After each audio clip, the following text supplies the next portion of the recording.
5 months ago, the finance minister told local businesses he would impose a reasonableness test to determine what they were allowed to pay to contributing family members as part of the business.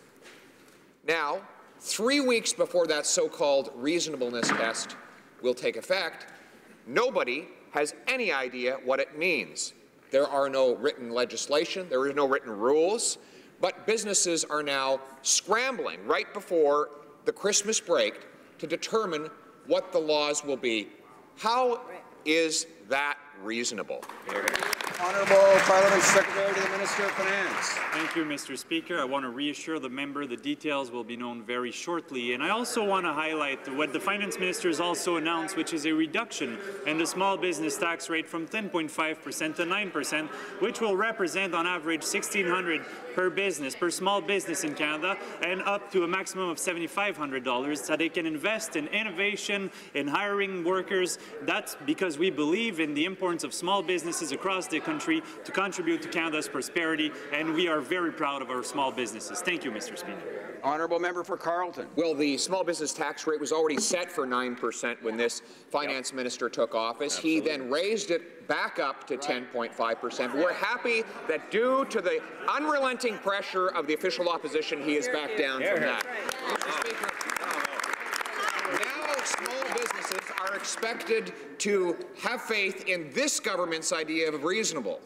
Reasonable to them is raising taxes on people with diabetes, on waitresses enjoying a small sandwich during their break, on autistic people, on farmers, and on small businesses. How can this government expect small businesses to have faith that the government will be reasonable in their treatment of family compensation? Honourable Parliament Secretary to the Minister of Finance. Thank you, Mr. Speaker. Quite to the contrary, we lowered taxes for small businesses from 11 to 10.5 and now to 9% by 2019 because we recognize the importance of small businesses in Canada. We will always be behind our entrepreneurs, and what's reasonable, Mr. Speaker, was to do the investments we've made in infrastructure, was to go forward with the Canada Child Benefit that's contributed, Mr. Speaker, to more growth in this country in the last 2 years than they ever could achieve in 10 years, and that's good for small businesses. Honourable member for Carleton. Well, Mr. Speaker, the finance minister appears unable to stand up and answer basic questions about a plan that he will impose in just 3 weeks.